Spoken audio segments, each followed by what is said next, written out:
Tonight we have a groundbreaking episode, Ethan. Why is that, Bobby? We have our first live audience members here. Not only is my sister here, but my aunt and uncle came all the way from San Jose, California. It's incredible. It's quite the trip. Going to be a great show, too. We have football recap from last night, men's basketball, women's basketball as well. Coming up next on Ohio Sports Zone.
Welcome into Ohio Sports Zone. I'm Bobby Levine. Alongside me is Ethan Graham, my partner in crime, as always.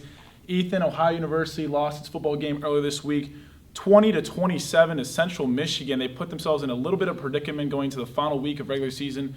Talk to us. What happened? Yeah, Central Michigan moved to 6-5, 3-4 in the Mid-American Conference play. Ohio dropped to 7-4, 5-2 in Mid-American Conference play. Ohio is still in position to control their own destiny, or a Miami loss would put them in the MAC championship game December 2nd at Ford Field in Detroit. And the first thing Frank Solich said in his press conference this week said, they did not play Ohio football. They lost the field position battle.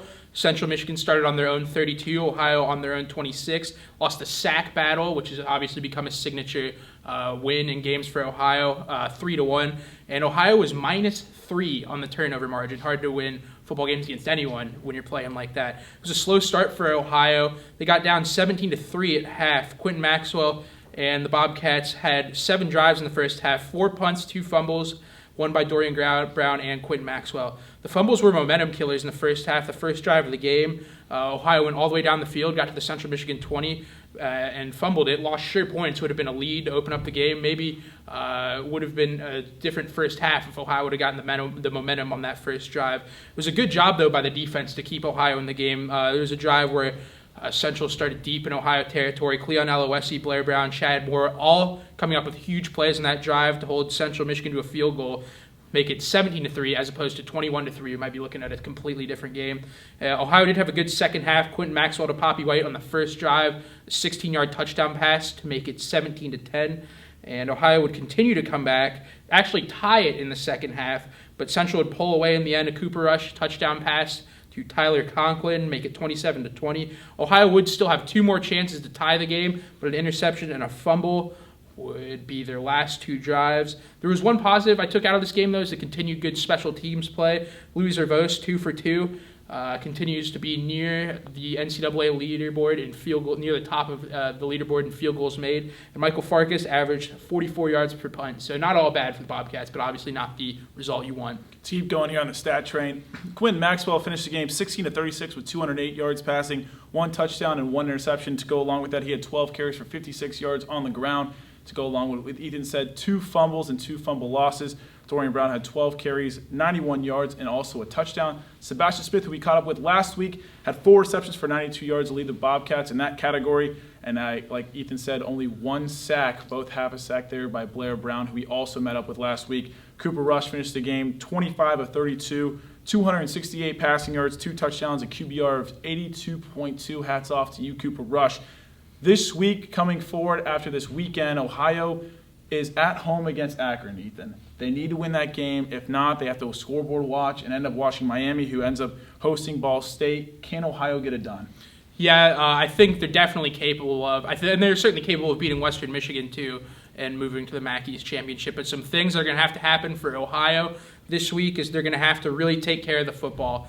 Last week, they're -3 in the turnover margin, like we were saying. Obviously, you can't win football games that way, especially against a high-scoring Akron team that averages 32.6 points per game. But at the same time, on the other side of the ball, Akron's giving up 35.8 points per game. That's 112th out of 128 teams in NCAA, Division 1A college football. So Ohio's going to have to hang some points up. Maybe they'll give some, but maybe they won't. They're going to have to return to the backfield too. Obviously, that's their game, getting sacks, making the quarterback throw the ball quick, make bad decisions.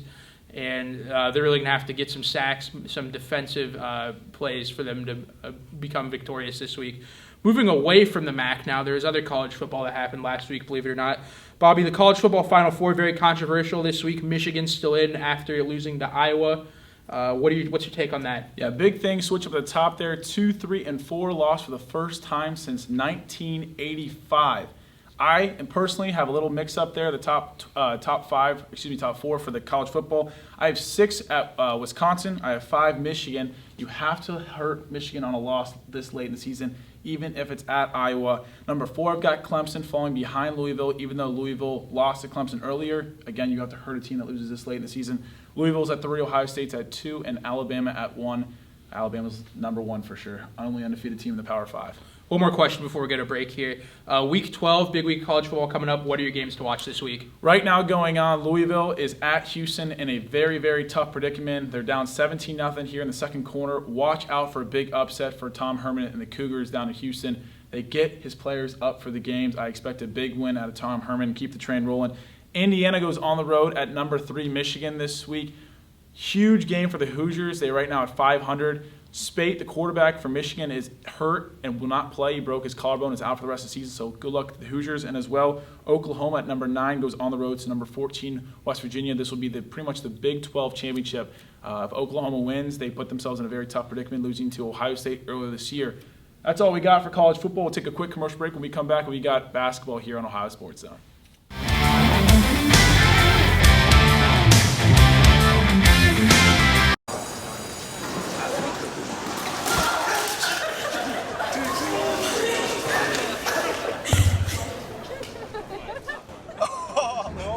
That's low. Look, he's blushing.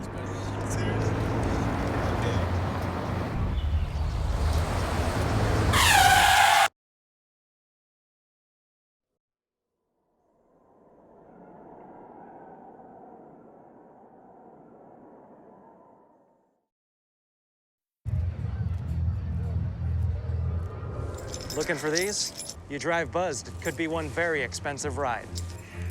First, you gotta make bail. Then pay me to get your car back. Your insurance premiums will go through the roof. And my legal fees just keep adding up. All told, it could end up costing you $10,000. Nothing kills a buzz like getting pulled over for buzz driving, because buzz driving is drunk driving. Toucan Sam. What's it take to get some hunky construction equipment up in here, huh? I hope you're joking. I think we need to follow the advice of Jesus and get down, girl. Go ahead, get down. Please state your name and the role you're auditioning for. Hi, my name is Christopher Walken. What if it is Loch Ness Monster? I mean, I got some shopping to do at Whole Foods, but I'll join in. But to my captain.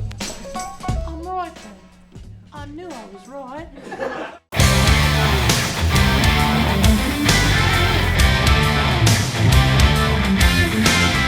Welcome back to Ohio Sports, and I'm Bobby Levine. Alongside me is Ethan Graham. We're going to dive into the basketball court here.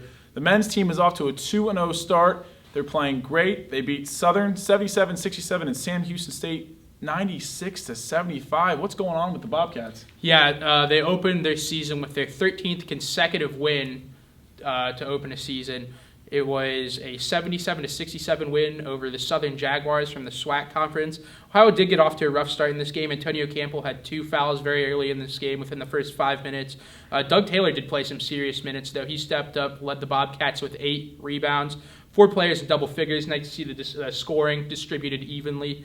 Ohio was down early but would pull away in this game, and much in part to them forcing 21 turnovers. Anytime you can do that, have the ball more, you're going to score more points.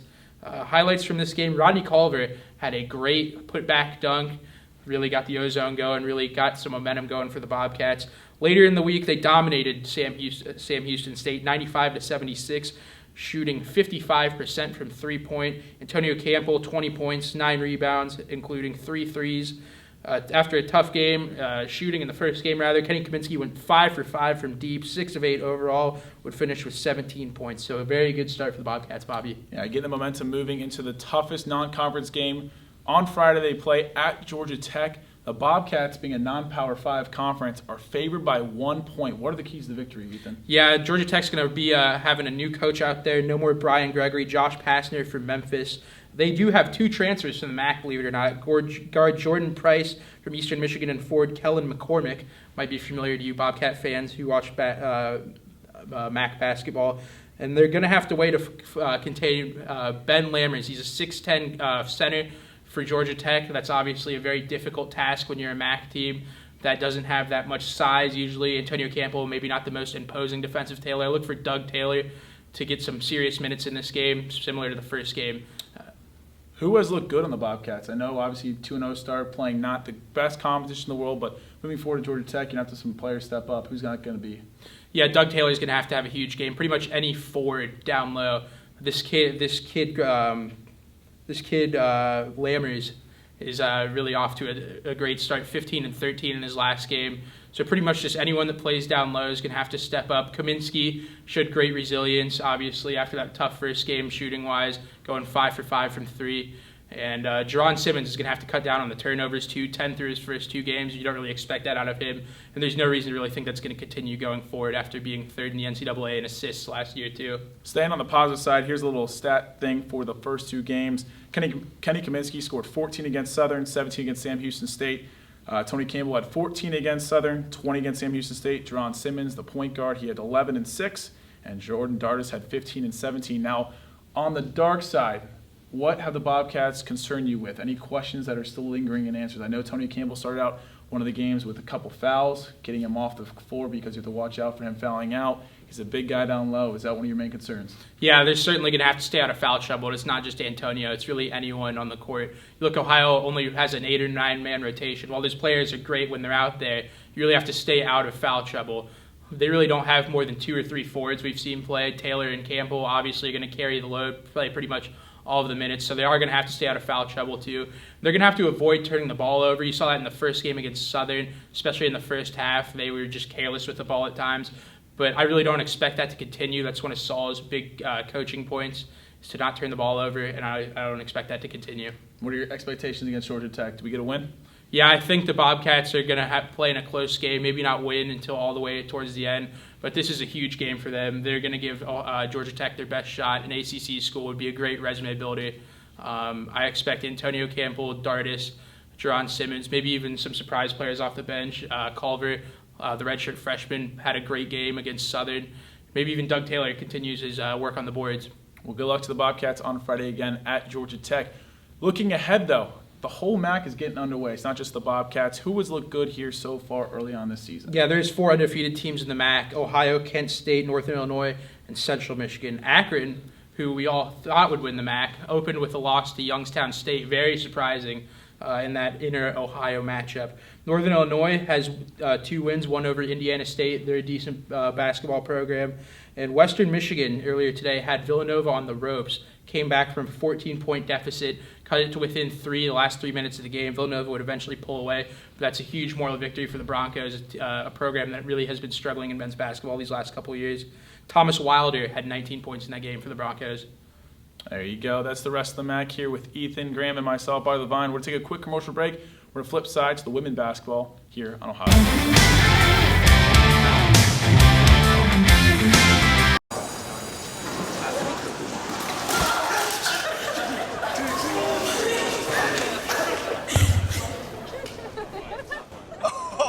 That's low. That's low and below. Look, he's blushing.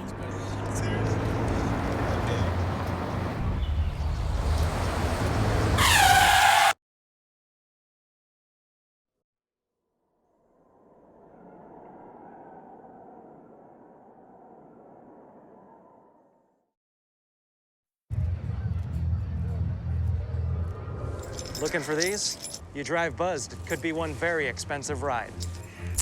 First, you gotta make bail. Then pay me to get your car back. Your insurance premiums will go through the roof. And my legal fees just keep adding up. All told, it could end up costing you $10,000. Nothing kills a buzz like getting pulled over for buzz driving, because buzz driving is drunk driving. Toucan Sam. What's it take to get some hunky construction equipment up in here, huh? I hope you're joking. I think we need to follow the advice of Jesus and get down, girl. Go ahead, get down. Please state your name and the role you're auditioning for. Hi, my name is Christopher Walken. What if it is Loch Ness Monster? I mean, I got some shopping to do at Whole Foods, but I'll join in. But my captain. I'm right then. I knew I was right.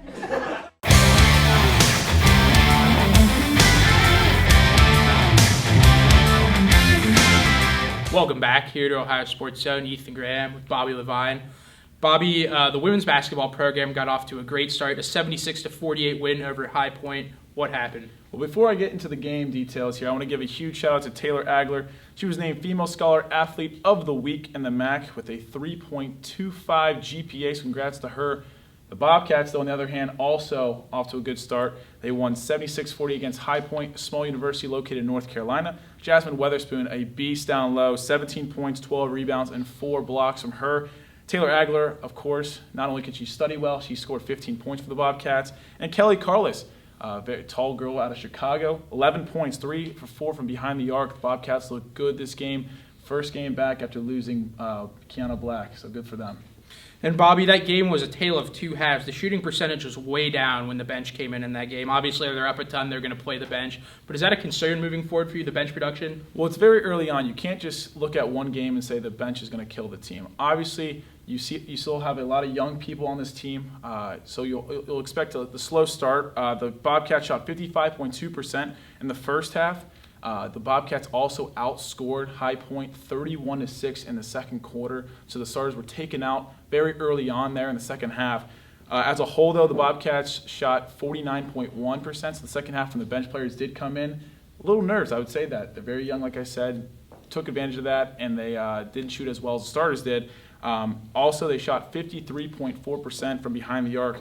As a whole, that's a great stop for the Bobcats. They lost one of their best scorers of all time in Kiana Black. She shot around 25% from the field. Definitely going to bring up the percentage for the Bobcats. After you lose a player like that, she shoots a lot more. The ball can be distributed a lot more to all these players. Imani Jenkins did a great job the first game for the Bobcats. And other than bench production, which may concern some people through the first game, is there anything else that stands out to you with the women's team that maybe you're concerned with going forward? Rebounds. A huge thing right now is Jasmine Weatherspoon is one of the only dominant girls down low for the Bobcats. As a whole, she had 12 rebounds. In the first half, the Bobcats out-rebounded High Point 21-16. They lost the second half and ended up losing the game as a whole 39-42. The Bobcats don't step up like they did last year. It's going to be a long, long season, including the second half and postseason. One of the key reasons why they lost to Buffalo 3 times last year is because they kept losing the rebounding margin. If you can't rebound on defense, that gives the offense second opportunities. Defense gets tired, hands go down, hand down, man down. Women's basketball takes advantage of that with hot shooting. And looking forward, what's coming up for the women's team? Actually, this week they play at home, Tennessee Martin, on Friday at 11 a.m. Very early game here in the MAC for the Bobcats. If you're here on campus, please go out and support the Bobcats. Also, this Sunday, they play Northern Kentucky at 7 p.m. This time it's a little later, not 11 a.m. No. So you'll have the Bobcats rested and ready to go. I expect a lot of things from them. Yeah, moving forward for the women's team, is there any other teams in the MAC, other than Buffalo, obviously, eliminated Ohio last year? Is there any other teams in the MAC you're concerned about that might challenge our Lady Bobcats? Well, I think Bob Bolden as a whole, as a coach, he's going to get the players ready to go. They had a very weird practice this past afternoon. He didn't think the Bobcats looked good, and he also had a couple words to say about them not winning on Friday against Tennessee Martin. But again, it's very early on in the season. I think a couple teams could come out of Central Michigan, as you said, Buffalo. But Bob Bolden, I know he's in there with Coach Jackson looking at all the videotape and film to move forward. Last year they were embarrassed 3 times. So expect Bob Bolden and his players to come ready to go. I mean, Kira Lampkins is still out for the Bobcats. She's a little injury lagged from earlier this offseason. But I do expect them to be bounced back and win the MAC. Like you said, Kira Lampkins out for the Bobcats. Who's really going to carry them scoring-wise, maybe leadership-wise, these next few games if she doesn't come back? Well, it's very tough to say because obviously Kira Lampkins is out. She's one of our few seniors this year. We also lost Lexi Baldwin and Kiana Black, our two best players from last year, who definitely will get their jerseys raised in the banner or on banners in the combo. Expect Imani Jenkins. She's a very small point guard for the Bobcats. She's been on the team for multiple years. Kelly Carlos is now getting some playing time, and Hannah Bosinger as well. She's been on the team for a couple years. Expect them to carry the Bobcats forward without Kira Lampkins. Yeah, you talk about those players who get less minutes off the bench. We obviously talk about scoring. The other aspects of their game, assisting, rebounding, defense, anything like that. Are those things you're confident in the bench's ability to do moving forward? Yeah, absolutely. We have a young girl named Dominique Dosick. She's from Athens, Ohio. Very, very, very good scorer. She broke all the records in high school around here. Another key player we haven't really talked about other than getting GPA Player of the Week there is Taylor Agler. She's a transfer from Indiana. She stepped up big time, scored 15 points for the Bobcats. I expect her to carry a large amount of weight for the team here moving forward, and the Bobcats should be rolling here. Talk about Ohio really building a program here. Obviously, Bob Bolden, his fourth year, really built this program up from nothing. Assuming the Bobcats have a good year like they're projected to, do you see him maybe listening to some offers leaving within the next few years? Absolutely. If he can win probably 25-plus games this year as he has the last 2 years, I expect not only the Big Ten, the SEC, and probably the ACC knocking on his door here in Athens, Ohio, probably trying to get him out. I know he signed a 4-year extension last year through 2020 for the Bobcats. But a talent like this does not stay at a small university much longer. Bobcats have Tennessee Martin coming up in women's basketball. Bobby, do you see a win? Absolutely. I expect them to win by 20-plus. All right. Sounds good. We're going to go to a break right now. We'll be back right after this with some Dodgeball.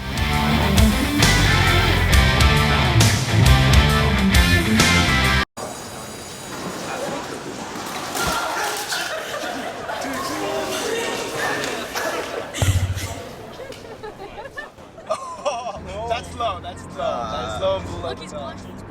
Seriously.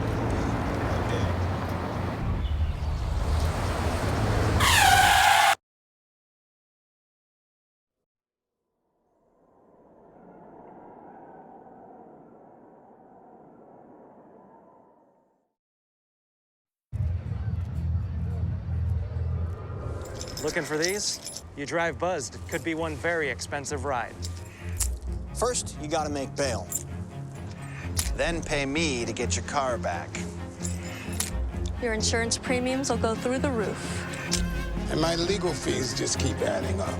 All told, it could end up costing you $10,000. Nothing kills a buzz like getting pulled over for buzz driving, because buzz driving is drunk driving. Toucan Sam. What's it take to get some hunky construction equipment up in here, huh? I hope you're joking. I think we need to follow the advice of Jesus and get down, girl. Go ahead, get down. Please state your name and the role you're auditioning for. Hi, my name is Christopher Walken. What if it is Loch Ness Monster? I mean, I got some shopping to do at Whole Foods, but I'll join in. But to my captain. I'm Roy then. I knew I was Roy.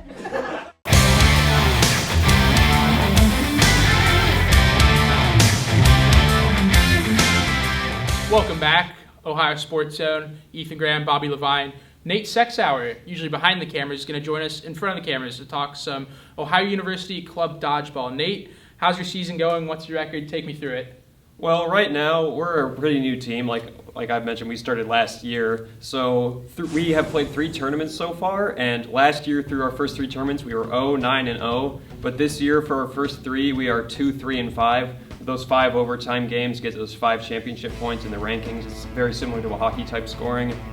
So we've made a lot of progress this year, and it's been a good season so far. All right, you said this past year was the first year you guys got things started.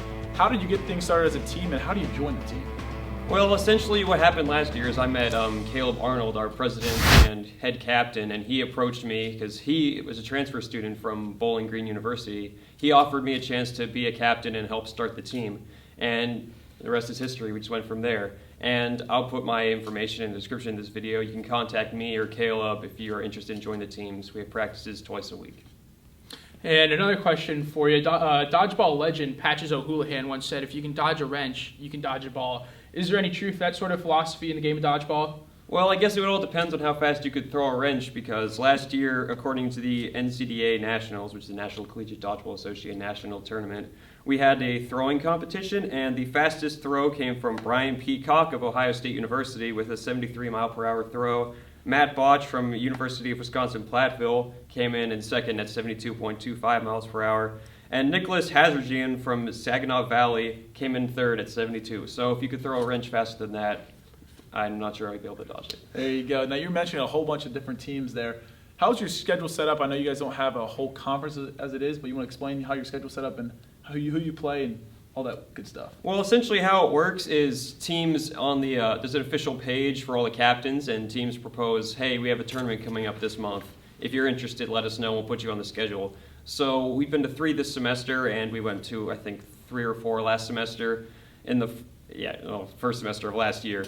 And that's essentially how it works. There are 43 member teams currently, and they just propose a tournament, and people will come and play. And at the end of the year, their rankings, like I mentioned before, like the hockey style rankings, those go into a big they go into the standings table, and that determines where you play at nationals.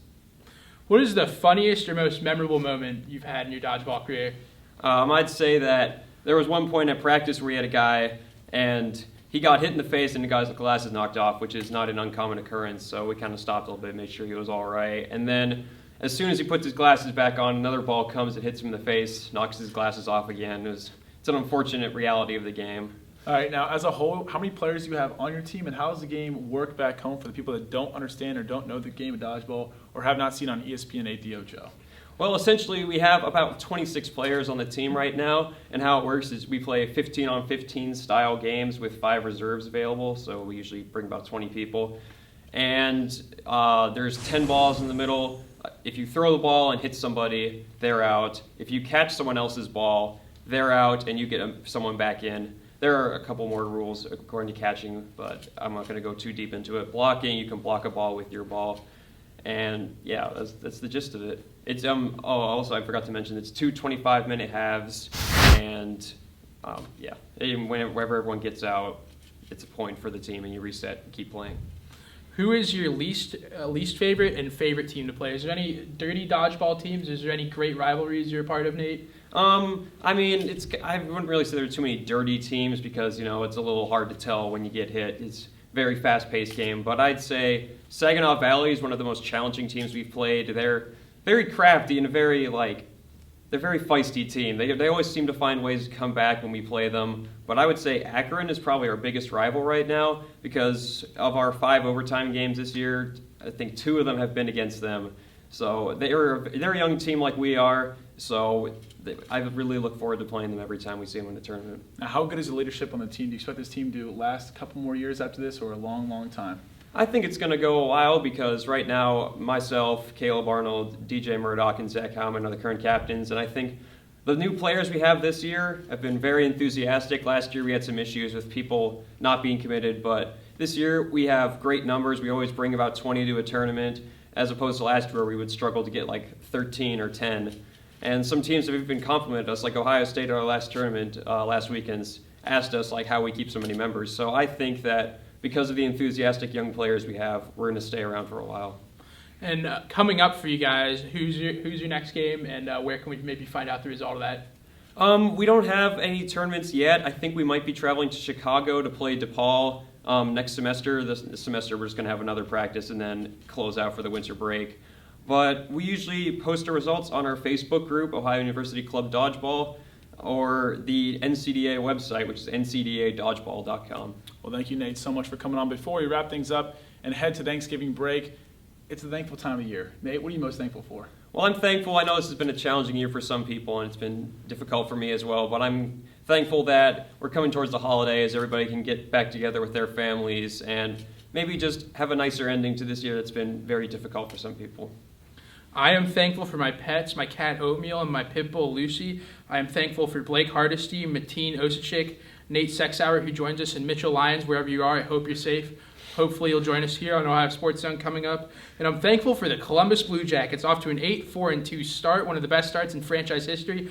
Hopefully only good things coming ahead for Coach Torch and the Blue Jackets. I don't know about you guys, but I'm thankful for our first live audience here. Aunt Linda, Uncle David, my sister Jackie. Awesome to have you guys here. Thank you so much. Parents back home who watch every single episode. Not only this, the J&D Weekly Wrap-Up, also off its first semester as a whole. awesome job there from the team coming in every single week, helping us out. Everyone, thank you guys so much for everything. Again, next week we will not have an episode. Thanksgiving. Hope you have a grateful and thankful meal. We will be back on the week after that, right before finals week. Everyone, have a great one.